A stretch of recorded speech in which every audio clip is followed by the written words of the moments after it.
Entonces necesitamos mostrarnos y necesitamos mostrarnos con confianza para justamente poder liderar esa comunidad y que esa comunidad se sienta atraída a seguirnos y eventualmente a comprarnos. Ella es Tania Hernández Arzaluz. Comunicóloga, ha trabajado como conductora y reportera cultural, emprendedora y líder. Fundadora de la empresa El Arte Sí Vende, un sistema que reúne los maravillosos mundos del arte y los negocios. Como ustedes saben, hoy aprender de liderazgo y tecnología sí aplica. Episodio 7. Me llama mucho la atención que tu semblanza que me hiciste favor de compartir, lo primero que dices es que eres una persona que ayuda a artistas a comenzar a vivir del arte sin depender de nadie, más que de sí mismos. Y yo, como hijo de artista plástico y como persona que ha estado involucrada en el arte en toda su carrera, pues me parece algo, es como una misión fascinante. Platícame de dónde surge esta necesidad de querer aportar ese trabajo y todo tu conocimiento en esa visión, en este propósito que tienes. Gracias, Luis. Gracias por la invitación y saludos a todos tus escuchas. Estoy muy contenta de estar aquí con ustedes en este podcast. Estoy muy, muy emocionada que me permitas, Luis, contarles, pues justamente esto que me preguntas, que es realmente una larga historia. Han sido más de 20 años de trabajo como comunicóloga, como reportera cultural, como emprendedora, en los que sin que yo lo supiera, ¿sabes? Se fue tejiendo justamente esta misión con la cual hoy me siento sumamente afortunada y retada también, porque no es cualquier cosa, es un gran reto el poder ayudar a artistas a comenzar a vivir del arte sin depender de nadie, en un contexto en el que se siente y muchas veces se asegura que el artista se va a morir de hambre. En ese contexto yo crecí, en ese contexto yo trabajé, en ese contexto he sido artista también. Y de pronto este cambio mental que yo he tenido, este crecimiento, este cambio de paradigma que yo he tenido a lo largo de toda mi carrera, me parece que es lo que me permite en algún momento llegar a este gran eureka de poder unir arte y negocios, que proviene de un montón de circunstancias personales que he ido viviendo a lo largo de este tiempo. Primero, como reportera cultural, en, en esa trinchera entrevisté a infinidad de artistas independientes que constantemente se quejaban de la falta de apoyo del gobierno. En ese entonces yo como reportera, incluso tomando esa bandera, muchas de mis notas y muchos de mis artículos fueron hacia ese lugar, hacia el reclamo al gobierno mexicano de una falta de política, de una política cultural bien establecida, bien construida. Y después me tocó a mí. Después de esos 10, 11 años como reportera cultural, viendo en primera fila la complejidad del mundo artístico y cultural, me tocó a mí. Decidí abrir una librería infantil con mi esposo y durante 2 años nos la vimos difícil. Fue complicadísimo el poder sostener un emprendimiento cultural sin ningún conocimiento de administración, de negocios, de dinero, de absolutamente nada. Nosotros nos aventamos así, era una idea muy romántica, escritores viviendo de vender libros, era como lo que queríamos hacer, pero la verdad es que era muy romántico, sin ningún conocimiento de lo que era un negocio. Lo vivimos ahí y fue un poco dramático porque hubo momentos en que nos quedamos incluso sin dinero, o sea, no sabíamos ni siquiera al día siguiente si íbamos a poder comer, ¿no? Pero esto dura muy poco cuando tienes un niño de 6 meses. Nosotros, justo Bruno, mi hijo, tenía esa edad más o menos en esa época. Y yo ya presintiendo un poco y viendo cómo estaba la situación con la librería, decido apostar por un nuevo emprendimiento, convenzo a mi esposo, convenzo a Alejandro de que tenemos que hacer algo para que la situación no se nos venga encima y con el niño y todo, bajo muchísimo estrés, tomar la decisión de poder, pues de alguna manera salvar nuestra familia. Y entonces con algo de ahorros que tenía yo todavía de los periódicos en los que había estado y bueno, de la renuncia que había yo hecho en el último periódico donde yo había estado, eh, convenzo a Alex, compramos una franquicia de regalos personalizados, una tienda de diseño y empecé a trabajar durísimo para poder aprender sobre negocios, todo lo que me faltaba en la librería. Y mientras hacíamos esta transición en que la librería quebraba, cerraba, regresábamos libros, terminábamos endeudados y mientras ya el otro negocio funcionando y empiezo a hacer publicaciones en Facebook, era muy nuevo en ese entonces Facebook, empiezo a intentar por ese lado, empieza a funcionar una foto de un amigo que fue y un poco para ayudarnos, nos empieza a hacer algún pedido, la subo a Facebook y estalla nuestro Messenger, estalla la página con un montón de comentarios, pedidos, y yo dije, aquí hay algo y empiezo a trabajar por ese lado y en 8 años que duró abierto ese negocio, bueno, yo siempre comento que ese negocio es como mi máster en negocios, en marketing, en administración, en empleados, en todo lo que tiene que ver con el emprendimiento en sí. Fue como mi máster porque aprendí a la buena y a la mala en prueba y error, probando qué funcionaba, qué no.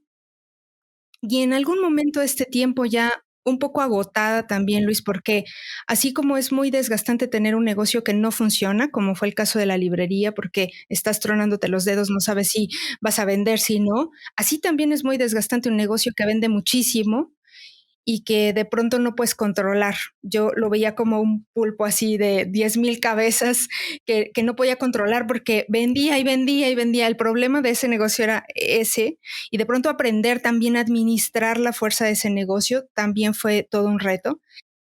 Así es, pero en algún momento de todo ese drama, ¿no? De emprendedora, me doy cuenta, Luis, que y haciendo un ejercicio, ¿sabes?, de autoconciencia de, este no es mi camino.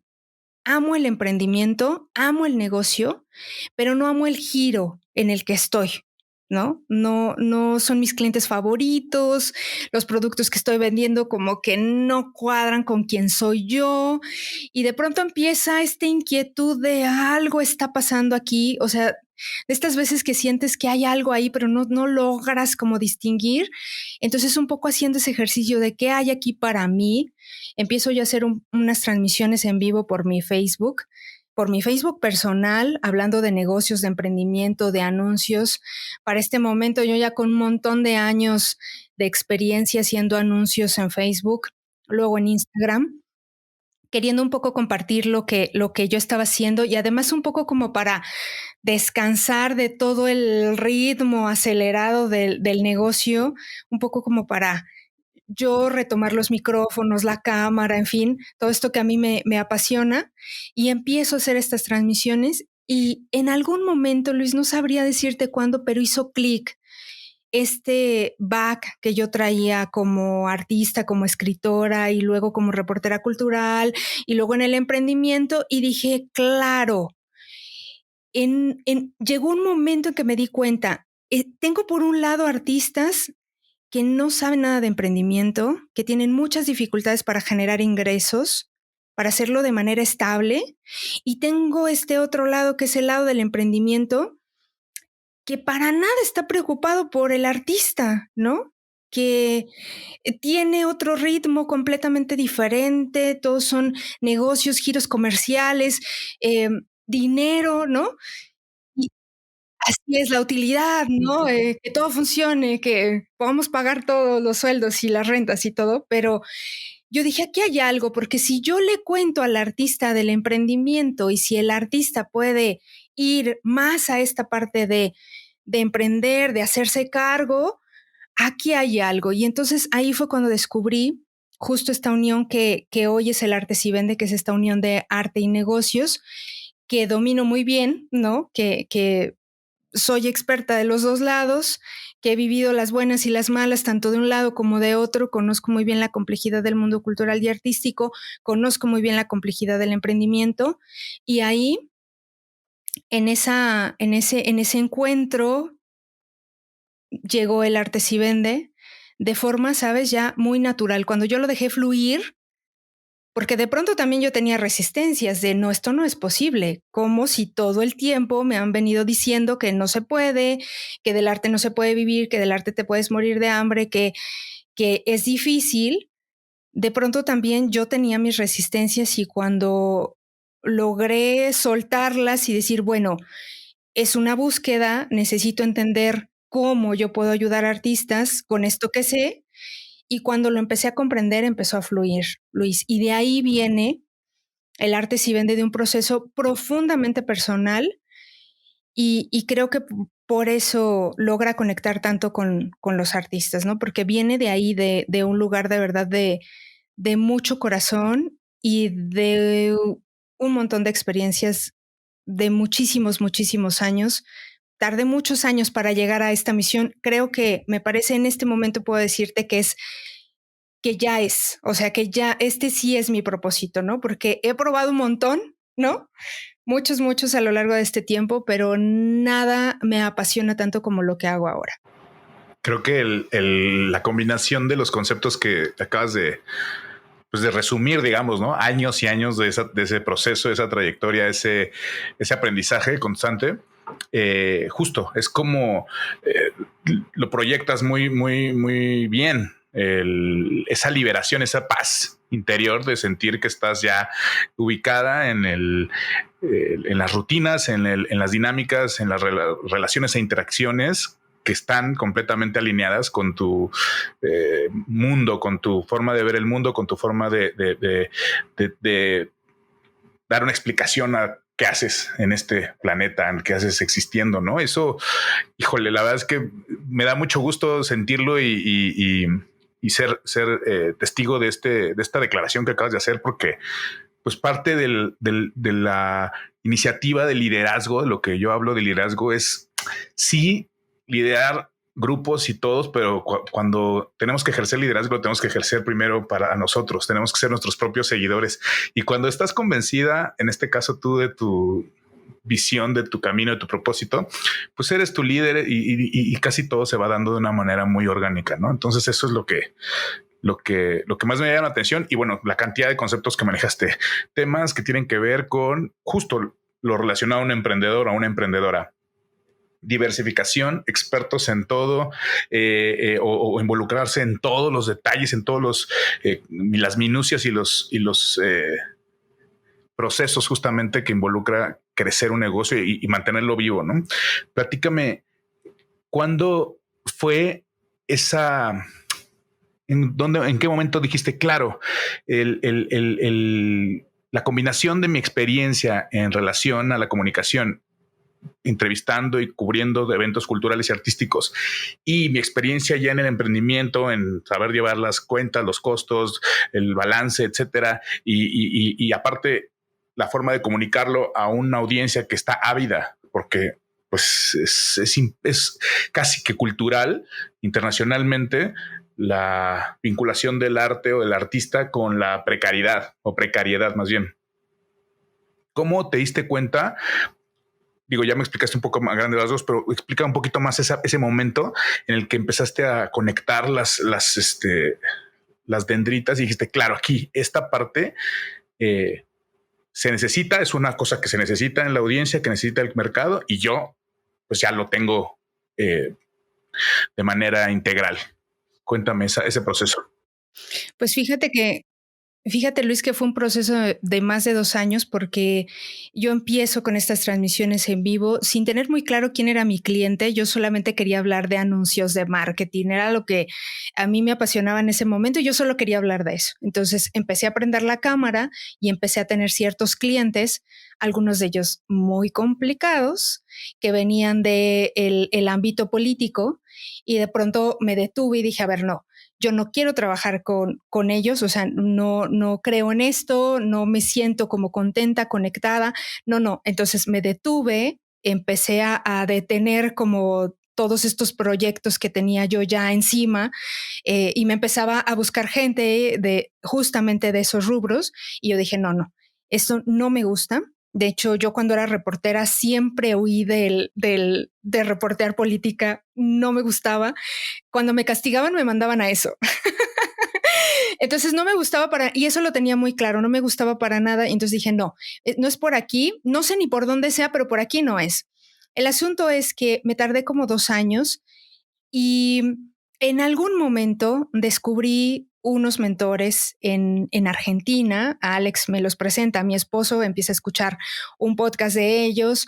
eh, y yo digo, al inicio como que me generó mucho ruido, pero después empecé a escucharlos más y dije, ok, por aquí me pueden ayudar, porque yo me sentía muy trabada, ¿sabes, Luis? Venía de estar gerenciando 12 por 12 el negocio, o sea, por lo menos trabajaba 12 horas por día, de lunes a domingo. Entonces era muy complicado sentarme y hacer un proceso personal, de bajar esta idea que yo ya tenía a un proyecto real. Me estaba costando mucho trabajo. Además, la empresa brincaba en ingresos, o sea, un mes nos iba muy bien, ¿no? También que pasaba a trabajar 14, 16 horas, y otros meses nos iba muy mal, pero mal, ¿no? Entonces, esa volatilidad en los ingresos también me generaba mucho estrés, porque cuando había muchos pedidos requería mucho tiempo de mi parte, y cuando no había tantos también requería mucho tiempo de mi parte, porque era estar buscando qué era lo que tenía que hacer para poder librar ese momento y de muchísimo estrés. Entonces, en ese contexto yo estaba tratando de entender cuál era la idea que yo estaba teniendo. Yo nada más tenía 2 palabras: arte y negocios. Era lo único que tenía en mi mente. No tenía idea de nada más. No entendía bien qué era lo que yo iba a hacer. Yo empiezo este proceso con estos mentores en Argentina, un proceso que me lleva a trabajar desde la raíz, de entender, a ver, cuáles son mis talentos, cuáles son mis pasiones, qué es lo que Tania puede aportar al mundo desde su mejor lugar, desde su mejor versión. Y ahí empiezo a entender justamente que sí iba por arte y negocios, y que era además esta combinación que a mí me apasionaba. Por un lado, todo lo que tiene que ver con emprendimiento, y por otro lado, todo lo que tiene que ver con el arte. La mayoría de mis amigos son artistas. Yo he vivido, crecido en este ambiente, así que era como algo total y absolutamente natural. Pero me costó trabajo, Luis, aceptar que era posible. Así como me apasionaba este mundo del arte, todos mis amigos son artistas, vengo de ahí, fui reportera cultural, conocí un montón de artistas, sí, pero este pensamiento que ahora, cuando yo se los explico a los alumnos, se los explico desde este punto de vista es un pensamiento que está arraigado en nuestras culturas, que es transversal a toda nuestra cultura. Este pensamiento de el artista es pobre, el artista se muere de hambre, el artista no tiene dinero, el artista no puede vivir del arte. Y este pensamiento que está ahí arraigado en la cultura, pues obviamente también estaba arraigado en mi visión de cómo yo miraba a los artistas. Y además es tema. O sea, tú te sientas en una charla con artistas y siempre termina saliendo este tema. No hay dinero, no se puede, no hay apoyos, es que las becas, es que tal, hay falta de oportunidades, esto no salió bien. Siempre está ahí como vivo el tema, ¿no? Y es algo como artista siempre lo asumes como parte del riesgo de ser artista. Sabes que vas a ser artista y asumes el riesgo de que... Inclusive, perdón, es que ahorita me vino a la mente, yo trabajo mucho con actores, inclusive en las charlas entre actores se vuelve un tema, sí, de queja y de victimización, pero también como decir, no, y yo sin dinero, eché a andar mi proyecto y nadie fue, pero lo mantuve 5 semanas en el teatro tal, y se vuelve una parte como de esta identidad, como si fuera algo que es que celebrar. y entonces es de los dos lados, ¿no? La queja y la atribución de los factores a elementos externos, y por otro lado, ese orgullo por mantenerse en pie a pesar de la pobreza, a pesar de la falta de recursos, etcétera. No, me llegó a la mente eso también. Y bueno, como buenos artistas, los actores son parte de eso también. Claro, es una narrativa, Luis, desde la escasez y desde la pobreza. O sea, el artista se asume como tal. Sea cual sea su experiencia, hay una narrativa muy intensa acerca de eso y por supuesto que yo la tenía. Entonces, el primer obstáculo a vencer fue yo creer que era posible. Yo teniendo los elementos y sabiendo que era posible poderlos mezclar para darme un resultado positivo fue el primer reto. ¿No? Librar no se puede, es que es imposible y que me costó mucho trabajo, Luis, porque yo empecé este proceso de mentoría y empiezo a hacer entrevistas. Entrevisté a más de 30 artistas para preguntarles cuál es tu mayor dificultad a la hora de vivir del arte, y surgieron muchísimos temas, muchísimos, pero el más fuerte era la venta y los ingresos inconstantes. O sea, puedo vender una vez al año, 2 veces al año, puedo generar un proyecto exitoso cada 3 años, cada 4 años, pero apostar por esto para que en definitiva sea mi ingreso constante, de ninguna manera, ¿no? Y el problema esencial era ese. Hasta ahí todo bien. El asunto y lo más difícil fue generar la solución, poder crear un sistema que pudiera desde el emprendimiento, desde la mirada de emprendedor, ¿no? Y ahí fue donde surge muy fuerte este concepto de artista emprendedor. Desde este nuevo paradigma, poder generar un sistema de venta y promoción que te permite esos ingresos constantes. Ese fue todo un proceso de 1 año, Luis, de estudiar, de hacer entrevistas, de analizar las respuestas. Al final, yo creo que fueron como unas 60 entrevistas más o menos, con un montón de información que me permitió crear la primera versión del sistema de venta y promoción, que salía a probar con un par de artistas, y de ahí poder lanzar ya el año pasado, en pleno inicio de pandemia en México, en marzo, en abril, más bien el 1 de abril, el primer taller. Eh, y bueno, de ahí hasta la fecha ya cumplimos 1 año este abril, pero ya me anticipé un montón a lo que me preguntaste. Creo que el mayor reto fue primero aceptarlo yo, aceptar que sí era posible y desde esa nueva mirada construir todo lo que estaba por venir. Me parece que ahí estuve trabada meses, ¿sabes? Como entiendo muy bien el problema, pero todavía no sé si soy capaz de generar una solución. Y creo que el momento clave fue ese, más bien como yo aceptar si es posible, tengo todas las herramientas para poder armarlo y necesitamos hacerlo, porque podemos seguir en la queja y en esta narrativa de no se puede, o podemos hacer algo. Tremendo ese proceso, porque ahora que lo pienso un poco más con calma,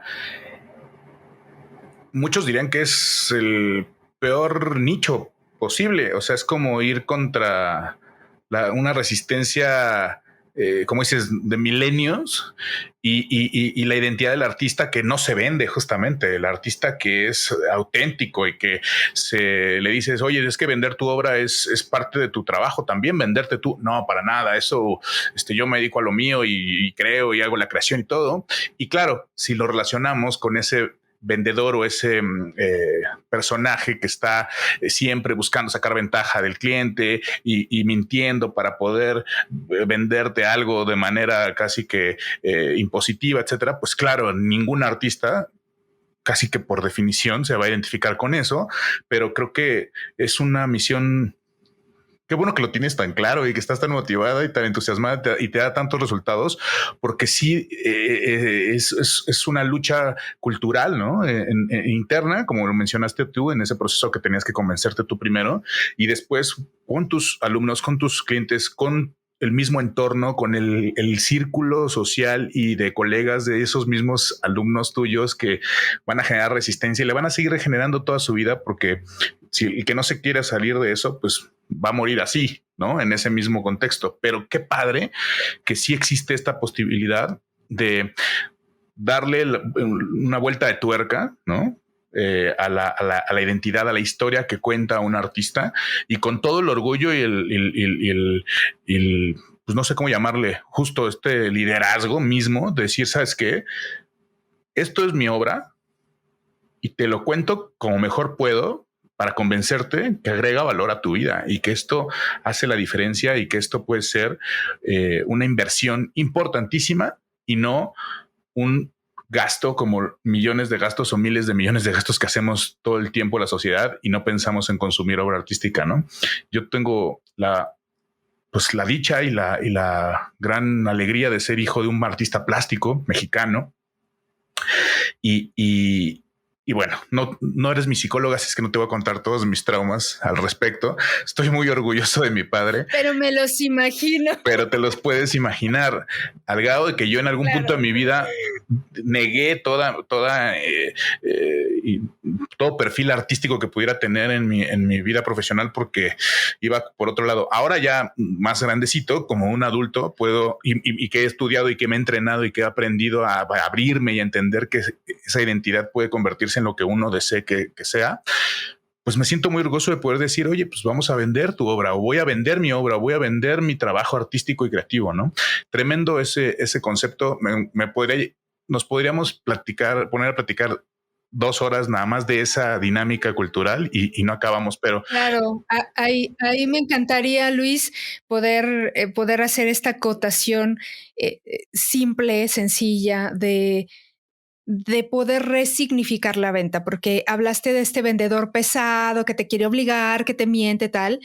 Esa concepción de ese tipo de vendedor ya no es vigente. Quien quiera vender de esa manera le va a costar un montón de trabajo.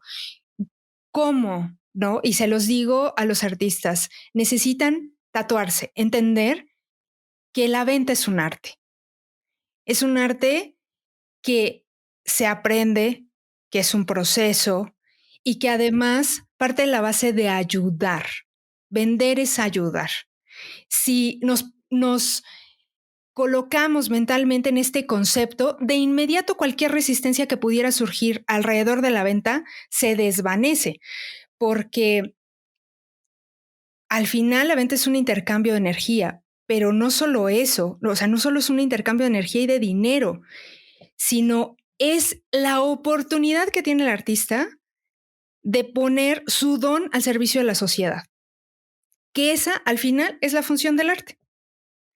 Poder generar identidad, poder generar preguntas, poder generar respuestas, poder hacer cambios en la sociedad, poder narrar el periodo histórico en el que el artista subsiste, poder hacer que la cosmovisión del artista pueda generar cambios, pueda generar circunstancias en la sociedad que puedan justamente hacer crecer esa sociedad.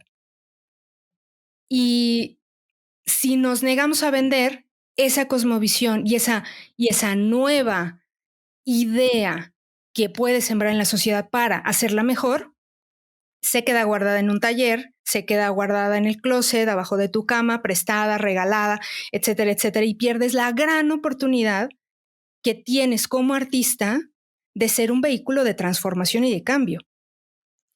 Fíjate la importancia de poder, la fuerza de poder generar y de poder aceptar este nuevo concepto.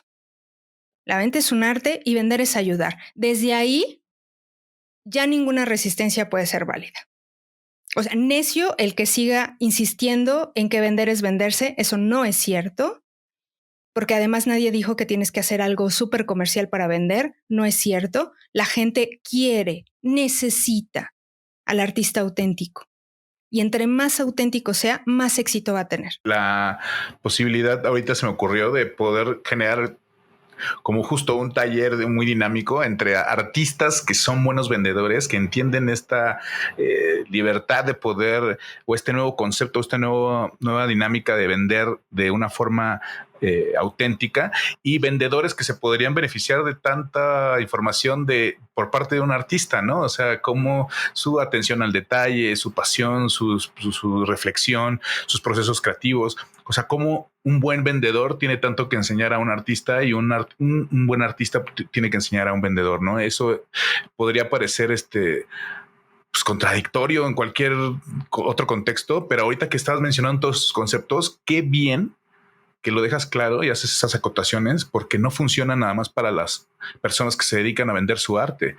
Funciona para cualquier emprendedor que tiene un producto o un servicio, o cualquier organización u organismo no gubernamental o sin fines de lucro, pero que tiene una misión y que quiere vender esa misión, esa causa, para obtener financiamientos, recursos, etcétera. Siempre hay alguien al que le tenemos que vender algo, y se hacen ideas, productos, emociones, servicios, pero como dices tú, desde este punto de la intención auténtica y consistente de querer ayudar, ¿no? Que sea siempre consistente en esa dinámica, en esa repetición, en esas acciones que vas tomando a lo largo del proceso, desde conocer o generar nuevos contactos y nuevos prospectos hasta el seguimiento que das hasta el día que se intercambia ya el valor por la obra, ¿no?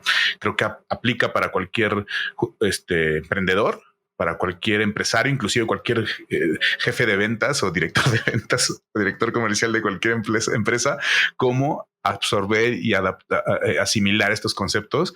Nunca le van a caer mal a nadie, e inclusive en estos tiempos, como lo acabas de decir, el que no se adapte va a quedar cada vez fuera de la jugada.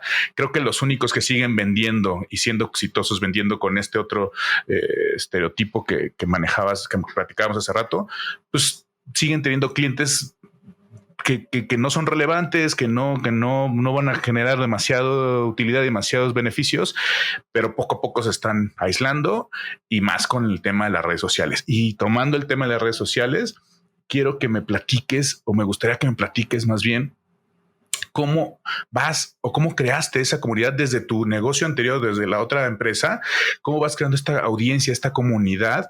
Más allá de que, bueno, me comentas justo que el producto como tal y los clientes no estaban, la misma dinámica del negocio, etcétera, no era la ideal, pero finalmente lograste aprender a generar este contacto y esta interacción con otros seres en diferentes partes del mundo que prestan atención a tu mensaje a través de los medios y las herramientas digitales. Todo esto lo empecé a aprender en la tienda de regalos, en la tienda de diseño, previo a El Arte Si Vende. Ahí conseguí un Facebook de más de 170,000 seguidores, activo, vendiendo todos los días. Nosotros vendíamos prácticamente el 95% de nuestras ventas venían de ese Facebook a través de los mensajes. La verdad es que la comunidad era muy potente, y lo que me gustó de esa comunidad y lo que aprendí principalmente de esa comunidad es que lo principal, Luis, era la gente. No era mi mensaje, sino poder ayudar a las personas. Es decir, poner en el centro de todo al cliente era como la fórmula para el éxito, y es la fórmula para el éxito.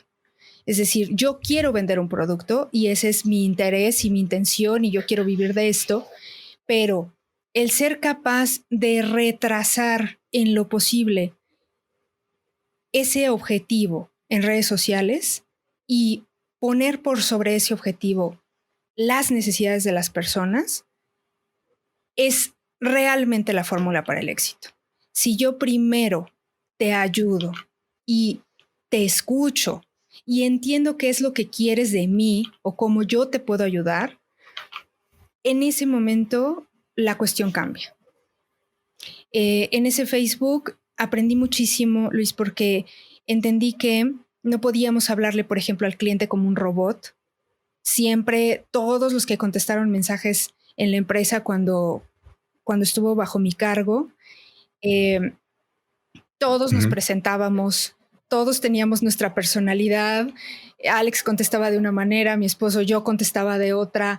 Todos los empleados que en algún momento les tocó contestar mensajes contestaban con su propia personalidad, pero siempre, siempre trabajamos por que la persona que estuviera del otro lado sintiera que había humanos en la tienda. Y para eso, para lograr eso, me ayudó muchísimo, Luis, a hacer un cambio que hice como, no sé, como a los 2 años de la empresa. Prácticamente di la cara por la empresa. Surgieron las transmisiones en Facebook, que tienen muy poquitos años. Algunos no recordarán, pero tienen de verdad muy pocos años que esas transmisiones se pueden hacer. Y en cuanto empezaron las transmisiones, empecé a tomar la cámara y salir y hablar. Y la empresa tenía un nombre y una marca, pero era prácticamente yo. O sea, ponerme enfrente de las personas y ser la vocera de la marca, exactamente. Humanizar tu marca. Humanizar la marca y escuchar a la gente y empezar a entablar relaciones.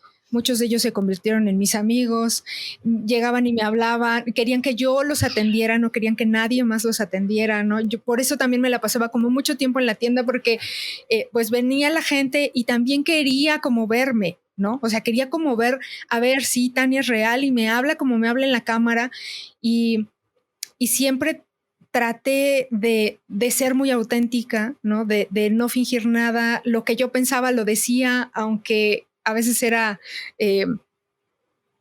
me nacía y yo lo decía y luego decía, no sé si lo hice bien, pero no importa, porque de pronto eso generaba muchísima interacción y eso era lo que vendía, Luis. O sea, el poder generar relaciones, el poder entablar conversaciones con el público y en esa conversación entender qué era lo que necesitaban, era lo que iba generando los cambios en la empresa, era lo que iba generando, bueno, ahora vamos por aquí, ahora hacemos esto, ahora la campaña va a ir por acá. Por supuesto, yo me encargaba de todo lo que tenía que ver con las campañas de marketing, con todo lo que era mensaje, contenido. Yo me encargaba de publicar, de hacer las transmisiones, sorteos, bueno, en fin, ¿no? Yo me la pasaba en cámara por lo menos 2-3 veces a la semana. Luego vino Instagram y empecé a llevar a la comunidad hacia allá con historias. Igual allá ya no alcancé a hacer transmisiones porque el año pasado, justo en agosto, un poco ya viviendo lo del arte si vende y ya sin poder sostener mucho las dos empresas, nos sentamos a platicar, Alex y yo, nos sentamos y decidimos vender la tienda. Por eso hablo como en pasado de ella, porque vendimos la tienda el año pasado y ahora me dedico 100% a el arte si vende. Por supuesto que todo lo que aprendí en esa empresa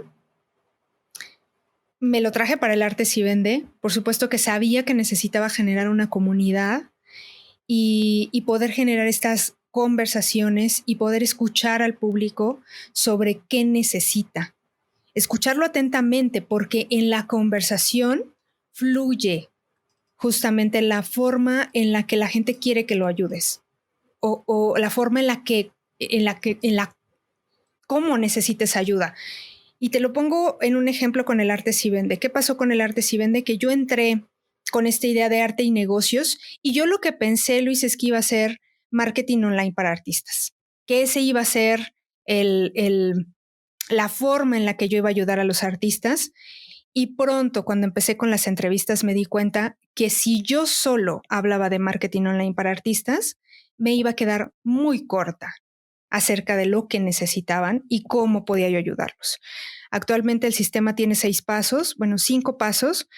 En el último vemos redes sociales y comunidades y conversación con el público y tal.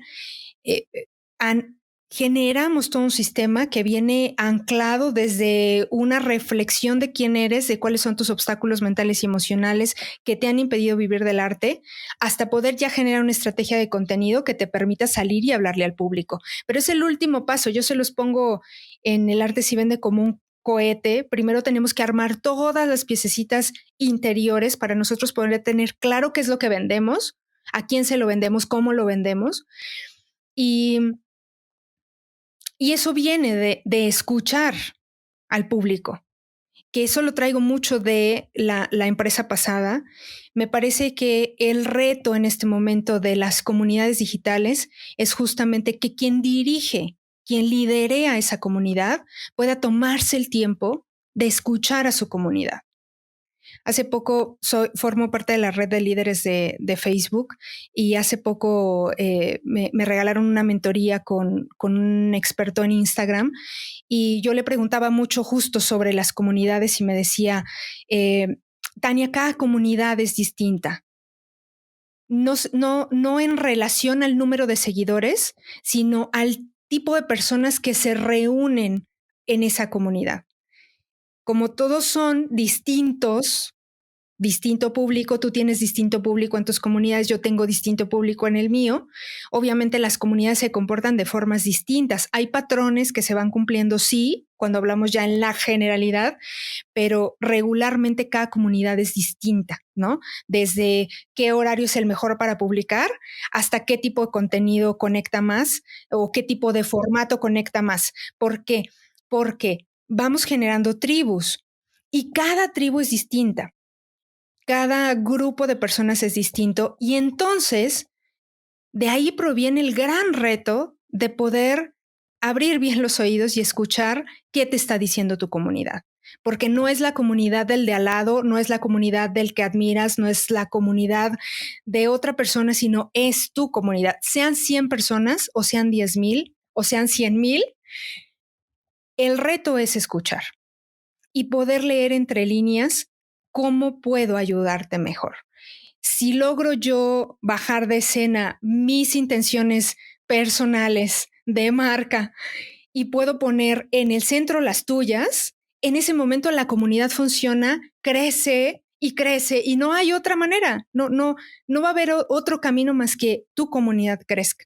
Es un gran reto y siempre se los comparto a los artistas porque regularmente como artistas, y lo veo muchísimo, ponen en el centro de todo su obra en vez de poner al público, porque en el caso específico del artista hay un temor adicional al temor que yo observo en la generalidad de los nichos de negocio, y es que el artista es muy cuidadoso de su proceso creativo y tiene mucho miedo de que el público intervenga en el proceso creativo, porque entonces ya ahí no hay como esta autenticidad que de pronto busca el artista, ¿no? De poder consolidar su estilo, de poder consolidar su comunicación, su lenguaje, su discurso. Y de pronto hay miedo de que el público entre a ese proceso creativo y pueda distraer al artista de realmente lo que quiere comunicar, ¿no? Entonces, en ese miedo nos perdemos y lo que hacemos es poner una barrera, que el público no entre, no quiero saber nada de ellos, no quiero hablar con ellos porque entonces tengo miedo como de que este proceso creativo sea distinto a lo que sería si el público interviene, ¿no? Pero claro, hay que cuidar ese proceso creativo, pero cuando estamos hablando de crear comunidad en redes sociales, de poder comunicarnos a través de redes sociales con la intención de vender, entonces la cosa cambia, porque sí tengo que escuchar al público. En este pequeño espacio que va a ser la gran diferencia, que es la promoción y la venta.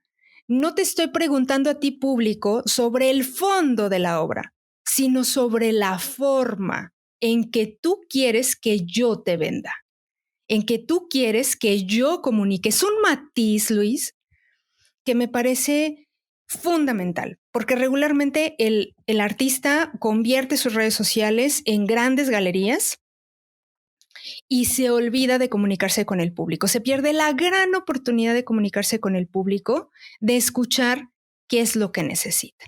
Oye, ¿cuál sería una herramienta o un ejemplo muy práctico que nos pudieras platicar de esa opción o esa alternativa de poner un poco en el contexto, sí, la obra y que se muestre, porque finalmente es lo que están vendiendo los artistas, pero cómo, en qué forma plantear ese concepto de poner al público, a la audiencia de ese artista en el centro de la dinámica en redes sociales? ¿Cómo sería un ejemplo de ese tipo de herramientas? Me parece que lo primero, Luis, es que el artista se ponga en el centro. Yo tengo un concepto dentro del arte si vende que se llama escenarios digitales, y en donde les pido a los artistas que conviertan sus redes sociales en escenarios digitales. ¿Qué es el escenario digital? Es una red social habitada por un artista, en donde el reflector está sobre el artista. Fíjate qué maravilla, porque tienes un escenario digital que es gratis, porque abrir una cuenta de Instagram es gratis. Abrir un Facebook es gratis. Es gratis y además se puede volver en un escenario internacional. No tienes que pedirle permiso a nadie, no tienes que nada, absolutamente nada, ¿no? No tienes que rendirle cuentas a nadie. Es tu escenario digital y tú ahí, ¿qué es lo que vas a hacer? Que esa es la gran diferencia y creo que por ahí tenemos que empezar, mostrarnos. El artista tiene que ser el centro de esa red social. Tú hablas de liderazgo y justamente eso se trata, de que el artista adquiera la responsabilidad de liderar a su comunidad. Para ello, no se puede esconder atrás de la obra. No puede estar lance y lance y lance fotos de su obra y jamás mostrarse y jamás presentarse, porque tiene miedo de que, me lo dicen mucho en Instagram, Tania, es que cómo hago el contenido, porque ¿qué tal si les platico de esta obra y no les interesa?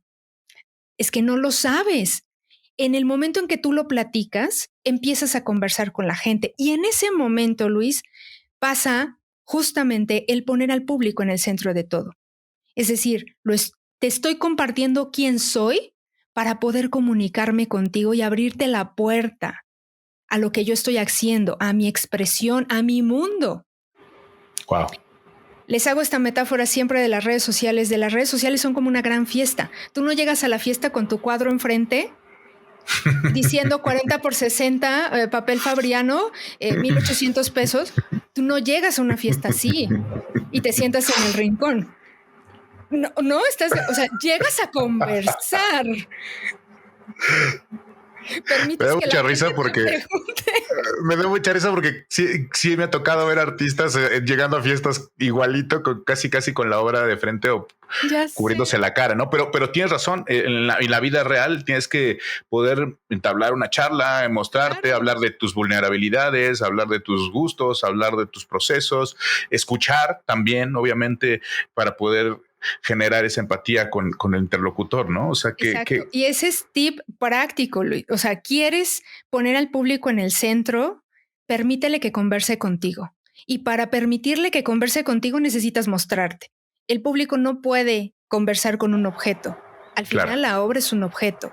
Sea concierto, sea obra plástica, sea lo que sea una obra de teatro, sea lo que sea, es un objeto. ¿Con quién conversa realmente la gente a través de redes sociales? Con personas. Si no hay una persona detrás, la gente no conversa con la marca. Es muy complicado. Hay marcas que a veces lo consiguen, pero regularmente necesitan voceros, claro, humanos que le puedan dar una personalidad a la marca y con ellos conversamos. Entonces, si queremos escuchar al público, si queremos ponerlo en el centro de nuestra estrategia para ayudarlo, entonces necesitamos mostrarnos. Y necesitamos mostrarnos con confianza para justamente poder liderar esa, claro, comunidad. Y que esa comunidad se sienta atraída a seguirnos y eventualmente a comprarnos. Pero tienes que empezar por algún lado, ¿no? O sea, tienes que empezar la conversación por saber quién eres, ¿no? Claro. Si no, se pone complicado. Oye, te quiero hacer dos preguntas. Una tiene que ver con liderazgo en el sentido de que tú como emprendedora, en el proceso que has seguido, ¿cuáles dirías, específicamente del arte si vende, me interesa, cuáles dirías que son tres ejes principales, tres valores principales sobre los cuales te basas normalmente o te soportas en ellos para tomar decisiones de una manera muy orgánica y muy natural a lo largo de tu desarrollo como empresa? Claro, yo creo que la primera, Luis, es la autenticidad.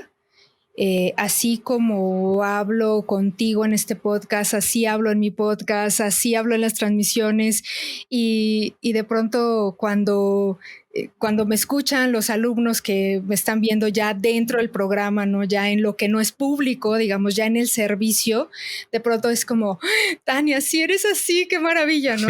Me parece que eso es fundamental, la autenticidad. Me parece que como líder es un gran valor, porque generas muchísima empatía, generas mucha confianza y además tú como persona duermes con esta tranquilidad de saber que no estás engañando a nadie, de saber y de confirmar que estás en el lugar correcto. Creo que es muy difícil cuando como líder no crees en tu proyecto, Eso es muy complicado. Creo que si hay algún líder por ahí que no cree en su proyecto, deberían cuestionárselo, porque es muy difícil liderar cambios, liderar transformaciones, liderar comunidades desde un lugar en el que no estás creyendo en ti. Desde esa confianza, uno puede ser auténtico porque sabes perfectamente que lo que estás diciendo de verdad lo crees de corazón, y en esa autenticidad está la principal motivación de la gente. No sabes cómo me lo dicen: Tania, es que tus palabras me motivaron para esto, ya tomé acción y ya hice tal. Claro, porque en la autenticidad que yo te puedo manifestar, también te doy la oportunidad de que tú manifiestes la tuya. Y en ese sentido se vuelve una retroalimentación muy, muy rica, ¿no? La segunda me parece que es entender que el arte sí vende es un movimiento. Entender la importancia que tiene el poder convertir artistas a artistas emprendedores, en poder arrancar en lo posible los mitos que los artistas tienen acerca de la venta y de la promoción también, y poder entender que esto que esto ya es un movimiento. Actualmente tengo más de 160 alumnos dentro del programa El Arte Sí Vende, y justo en este último lanzamiento durante este mes, yo ya sentí que ya puedo decir que estoy liderando un movimiento. Pensar en ello me permite concebir la estrategia de una manera mucho más escalable, no solo en el tiempo, sino en el tipo de resultados que van a tener los artistas. Porque el sentirse parte de un movimiento que está transformando paradigmas mentales, que está transformando realidades, genera una conciencia social que permite una transformación mucho más orgánica. ¿Por qué? Porque no lo estás haciendo solo, lo estás haciendo en compañía de una comunidad. Me parece que el que puedas generar esta narrativa alrededor de lo que estás haciendo me parece fundamental para que la gente que está a tu lado pueda entender la importancia de lo que está haciendo desde su trinchera. Eso me parece, reempoderar a los artistas en este sentido a mí me genera, me apasiona, ¿no? Y ese creo que sería el siguiente, Luis, y de estos tres me parece que son de los más importantes que en este momento están dirigiendo hacia dónde voy con el arte sí vende, que es la pasión. La pasión hacia lo que estoy haciendo, porque sé la importancia que tiene, pero no solo eso, sino porque yo creo en ello y porque de verdad me apasiona ver cómo los artistas tienen resultados, ver cómo empiezan a vender, ver cómo se transforman, ¿no? Cómo entran con un montón de miedos y temores y preguntas, y de pronto como ya están lanzando su sistema de venta y promoción, están ya compartiendo con su comunidad, con su público, y que ellos también puedan replicar estos valores que desde el arte sí vende estoy compartiendo constantemente con ellos. Me parece fundamental. Y creo, me dijiste tres, Luis, pero me parece sumamente importante un cuarto que tiene que ver más con la comunidad. Alrededor del arte sí vende, diseñé una comunidad privada de alumnos donde estamos todos los días trabajando, retroalimentando ejercicios, respondiendo preguntas, dudas, pero que me ha permitido también generar en los artistas alumnos un espacio de tranquilidad donde puedo equivocarme, porque lamentablemente el artista navega solo, tiene muchísimas presiones, trabaja bajo muchísimo estrés y además bajo una competencia brutal. ¿Por qué? Porque el paradigma es de muchísima escasez, no hay oportunidades, no hay becas, no hay apoyos. Si buscas uno, tendrás que pelearte con 10, claro, 20, 50, 1000 que son como tú. Y eso es lamentable porque perdemos la oportunidad de hacer sinergias. Perdemos la oportunidad de mirar al otro y preguntarle, oye, ¿cómo resolviste esto? Oye, tengo duda aquí. Oye, no te puedes equivocar. Y eso me parece brutal porque en ese pensamiento no hay mejora continua, porque la mejora continua solo viene de las equivocaciones, de los errores, de la conciencia que tenemos de algo que no funcionó. Entonces, ese también es otro pilar importantísimo, el poder generar en los artistas, bajar este nivel de competitividad y subir el nivel de sinergia, de apoyo, de entendimiento con el otro. No la crítica feroz de qué mal artista eres, qué poco talento tienes, sino más bien esta ayuda de poder decir, mira, creo que te falta aquí, pero puedes resolverlo así porque yo así lo resolví. Ese cambio genera una comunidad hermosa. Creo que hemos creado una comunidad muy amorosa, muy hermosa. Además, soy muy romántica con eso y siempre estoy motivándolos para que lo hagan de esa manera y que bajemos el ego y subamos esta conciencia de poder ayudar. Y creo que ya tú me dijiste 3, Luis, pero yo soy bien necia y me parece que son importantes todos. Creo que Claro. El autocuidado me parece sumamente importante. ¿Sabes? Soy workaholic en recuperación. Te lo conté iniciando el podcast, ¿no? Trabajaba yo 12, 14 horas y de pronto llegar al arte si vende fue como, no puedo excederme de trabajo, porque si no entonces voy a terminar sumamente quemada, odiando algo que amo hacer todos los días. Y mi reto ahora es este autocuidado. En la medida en que yo me puedo cuidar, cuido también a la empresa. Lamentablemente veo mucho fuera esta idea del emprendedor, todo lo puedo, yo no importa si no duermo, no importa si no como, mientras esto salga yo me sacrifico. El asunto es que yo ya lo viví por 8 años en mi anterior empresa y la verdad es que no llega uno a ningún lado, no es sostenible en el tiempo y el emprendimiento es una carrera de obstáculos, de tiempo, de largo aliento, es un maratón que si no logramos sostener, terminamos súper quemadísimos. Entonces ahora también como un valor de la empresa me he puesto el autocuidado que yo debo tener, mental, emocional, físico, para poder rendir al 100% en todas las actividades que me requiera la comunidad, los alumnos. Si no, no puedo ayudar, ¿no?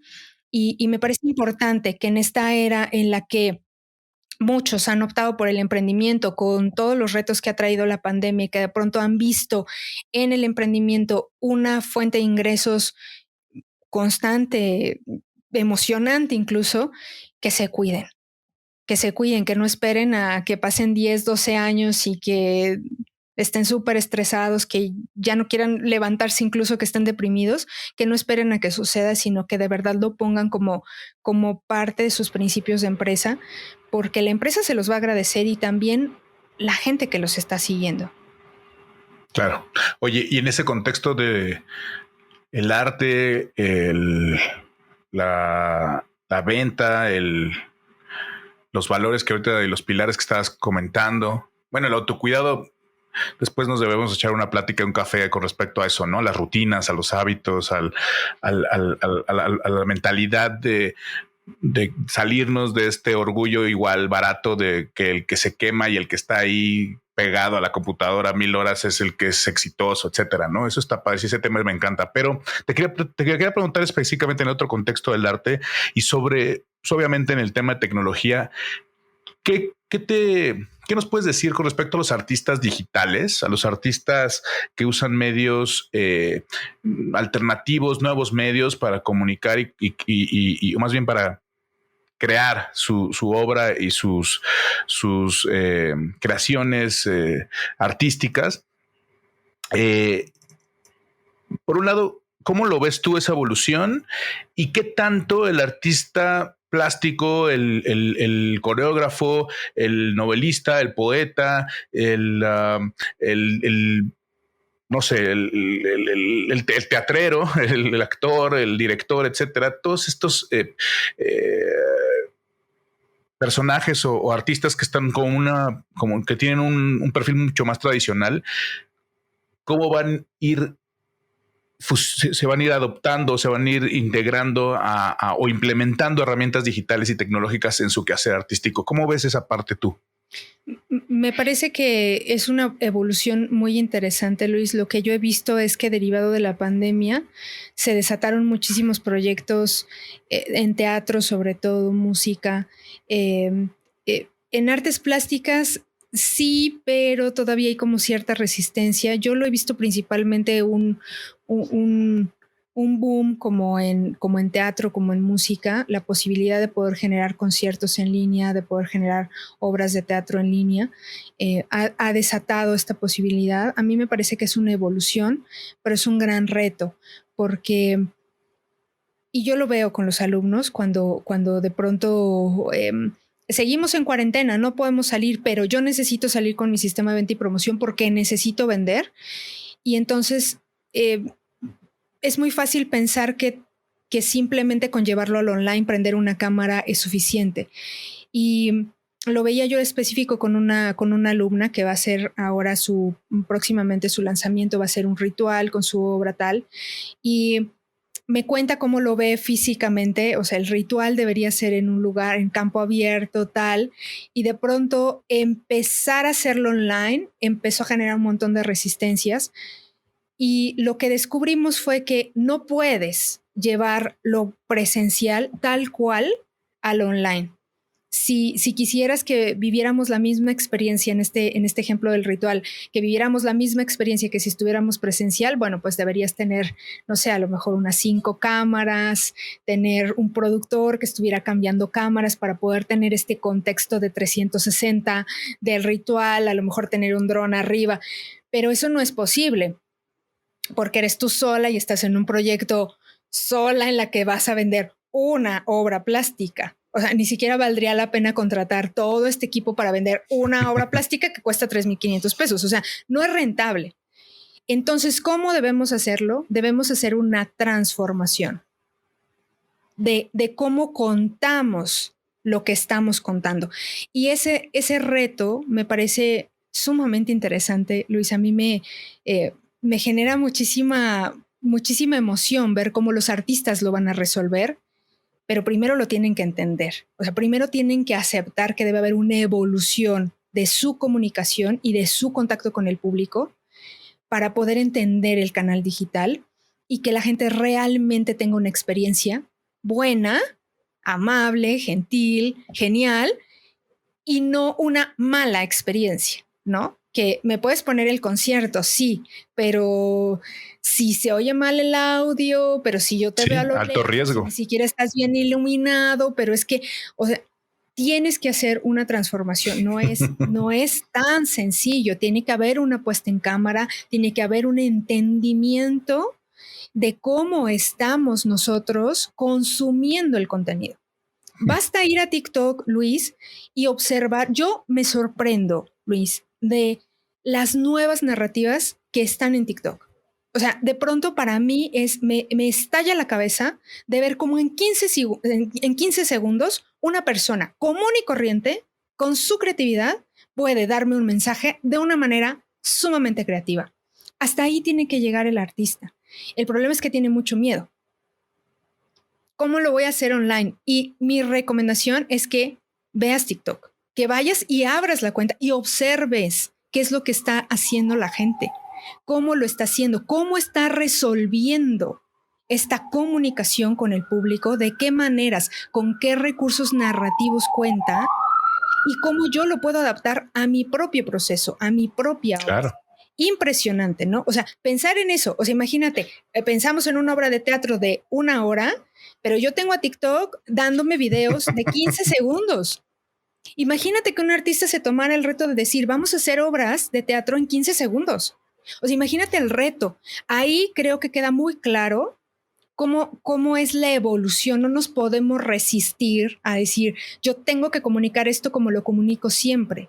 No, debe haber una evolución. Y me parece que el mayor reto creo que está en nuestra generación, porque generaciones como la de mi hijo, que nacieron con internet y nacieron con teléfono celular y tableta y que naturalmente a los 2 años pueden prender YouTube, pueden elegir qué video ver, ellos no tendrán problemas en entender nuevas narrativas online. No tendrán ningún problema. De hecho, los chicos de 14, 13, 15 años son los que entienden perfectamente cómo comunicarlo de una manera mucho más agresiva, en muchos menos segundos y de una forma total y absolutamente circular en la que resuelves justo lo que generaciones más grandes no hemos podido resolver en videos de 2 horas, ¿no? Y con recursos limitados y con un impacto profundo, ¿no? Es Claro, increíble. Ahorita me acordé de claro. de esta narrativa que hablas, de la forma de contar la historia. Ya un chico hizo la pieza musical o hizo la parte del piano y otro lo remixea lo complementa con su contrabajo y alguien ya le está cantando encima y alguien se aventó la coreografía y entonces se remixea y se reproduce y se convierte en una pieza que sigue siendo de 15 segundos, pero colaborativa, internacional y con un impacto tremendo que a cualquier persona de a pie nos causa un asombro tremendo, ¿no? Claro, y que es una obra de arte. ¿Por qué? Porque se te enchina la piel, porque te emocionaste, porque te dijo algo, ¿no? Y la guardas y está ahí y se la enseñas a todo mundo y es como tu tesoro. Miren lo que encontré, ¿no? Ahí tenemos que llegar, pero primero necesitamos aceptar que debe haber una evolución en lo que estamos haciendo, pensar de manera diferente. Me resulta un poco retador, Luis, poder hacer que los artistas entiendan que deben ocupar su creatividad no solo para la producción, no solo para su proceso creativo, sino llevarla también para este espacio de promoción y venta. Tengo un concepto que se llama Círculo Virtuoso del Artista, que es donde justamente les explico a los artistas sobre esto. En primer lugar, tienes una idea, después enfrentas un proceso creativo, tienes una obra en el paso 3 y la mayoría de los artistas se quedan en esos 3 pasos. Van y vienen en esos 3 pasos, ¿no? O sea, terminan la obra, terminan el proyecto y vuelven al paso 1. Vuelven a empezar. Bueno, yo les digo de ya, les hacen falta 2 pasos. Esta historia tiene 5 compases. La cuarta es promoción y la quinta venta. Si tú no aceptas esos 2 últimos pasos, lo que sucede es que la obra se queda huérfana, guardada, olvidada, empolvada, nunca sale, ese proyecto jamás sale, el libro jamás sale, nunca se publica, la obra la tienes en casa de tus papás guardada en una caja de cartón, hay proyectos guardados en la nube, en una USB, en un CD, porque no aceptas que la promoción y la venta también son indispensables para poder llevar a buen puerto la obra, que al final es que esté con el público. Pero aceptar eso primero es un reto, pero ya que lo aceptamos es en esa partecita de promoción y venta seguir dejando abierto el grifo de la creatividad, porque el artista parece que llega a la promoción y se nubla. No sé qué hacer, no sabes que eres artista, pero tienes el músculo de la creatividad activo. Ya quisiéramos un montón tenerlo así. Síguelo, deja que funcione, deja que fluya. Si podemos hacer este ejercicio de dejar abierta la creatividad también en la promoción y la venta, tendremos proyectos que no tendrán ningún problema con esta evolución, Luis, de llevar los proyectos de presencial al online. Que al final esos pasos 4 y 5 también son parte de contar la historia. Es una continuación de esa narrativa aplicada ya no al proceso creativo y a la creación específico de la obra en cuestión, sino en el mensaje que vas a poder transmitir a tu audiencia o a los interesados en tu obra, ¿no? O sea, creo que esa es la parte en donde el bloqueo se genera, porque si le damos un approach más de no estoy organizando un tabulador de precios para mi obra, sino estoy continuando un proceso de contar una historia que me hace a mí auténtico y único, que se va a materializar en una obra que le llega al consumidor final. Es algo, híjole, es fascinante y no, de verdad que me pone la piel chinita de pensar cuántas horas de charla podemos continuar en este podcast, Tania. Pero antes de hacerte la última pregunta y agradecerte sobre todo por tu tiempo y por tu pasión y tu entrega en estos temas, platícanos dónde te podemos encontrar a ti como individuo, como emprendedora, como creadora y cuéntanos de dónde podemos encontrar más información sobre El Arte Si Vende. Claro que sí, pues pueden ir a la página www.elartesivende.com y estoy en Facebook también como El Arte Si Vende y también en Instagram como El Arte Si Vende, en TikTok como El Arte Si Vende también. Estoy poniendo en TikTok nada más los reels que hago en Instagram. En Instagram sí soy muy constante y estoy haciendo pruebas ahora en TikTok y me llevo los reels para allá, pero principalmente en Instagram y el podcast El Arte Sí Vende todos los miércoles en Apple Podcast, en Spotify, en YouTube y en Amazon Music. Ahí me encuentran todos los miércoles, pero lo mejor es que vayan a Instagram, ahí me mandan un mensajito, les puedo mandar un link para que se registren en mi grupo de WhatsApp, donde cada miércoles les estoy enviando el podcast, información, lanzamientos, la charla online gratuita que hacemos cada mes. Así que ese sería el camino. Es donde estoy más activa, Luis. Ahí es donde me encuentran. Pues ahí nos vamos a encontrar en redes sociales, en Instagram. Seguiremos de manera muy cercana también ese podcast que pues ya nos diste una probadita del tipo de información que manejas y los conceptos que te gusta compartir, y me quedo muy entusiasmado de darle seguimiento a esos temas. Y como última pregunta te quiero hacer este planteamiento. Si con base en tus valores y en tus ideas de cómo debería ser el mundo, si mañana despertaras y el mundo fuera así, ¿cómo describirías ese mundo? A mí me gustaría que ese mundo, Luis, y es por lo que estoy trabajando todos los días, a mí me gustaría que ese mundo tuviera artistas felices, que tuviera artistas seguros de que su creación, de que su don está en acción.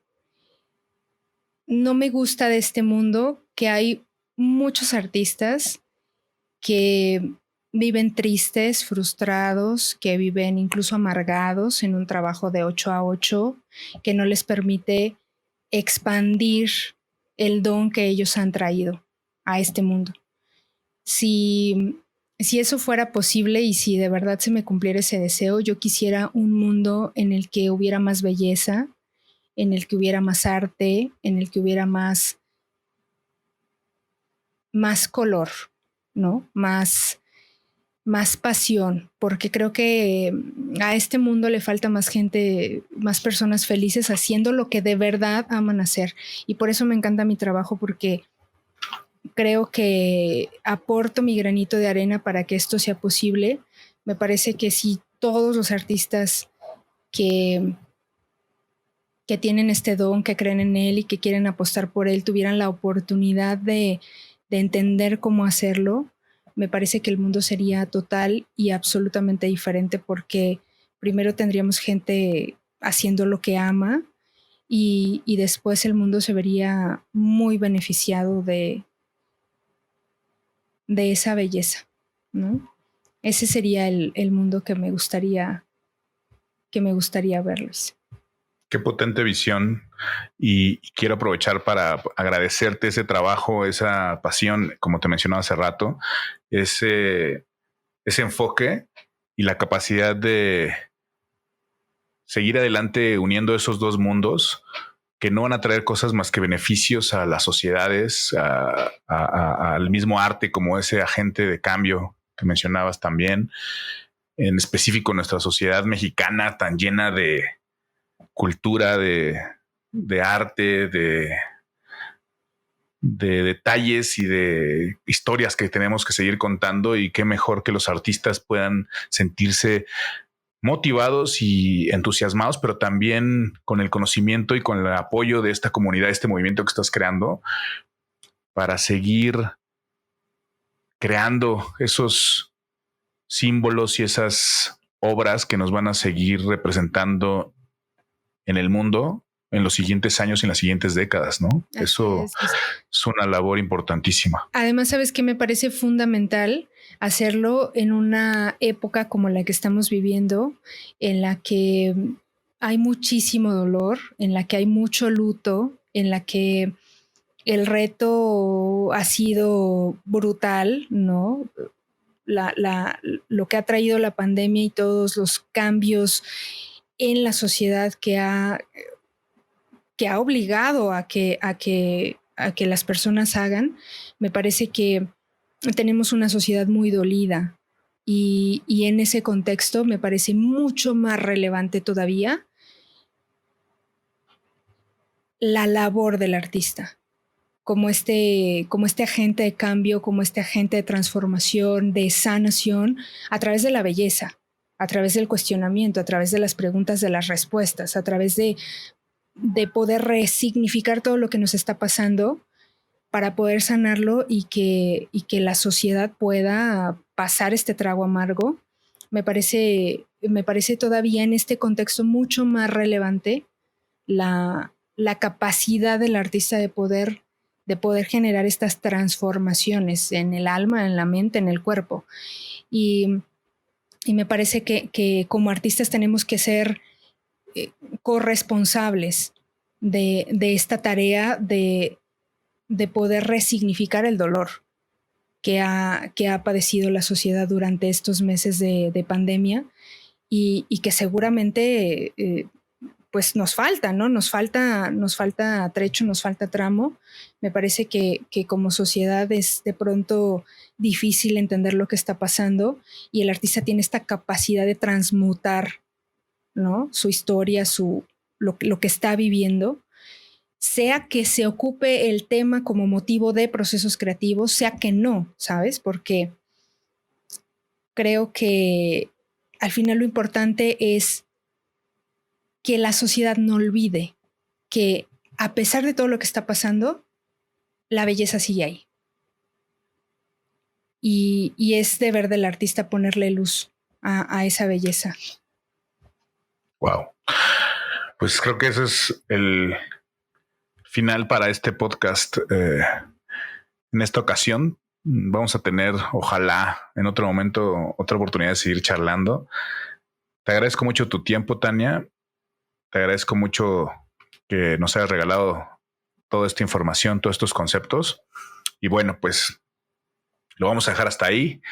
Genial. Ella es Tania Hernández Arzaluz, de El Arte Sí Vende. No dejen de revisar el sitio, las cuentas de redes sociales y recordar que apoyar el arte y apoyar a los artistas es también apoyar la economía, apoyar el salir adelante y el reactivar las finanzas de una sociedad. He pasado a lo largo de la historia del hombre en diferentes momentos, después de diferentes crisis, específicamente de pandemias, en donde el arte ha funcionado como un factor importantísimo para reactivar las economías de muchas civilizaciones, de muchas naciones y en diferentes momentos de la historia.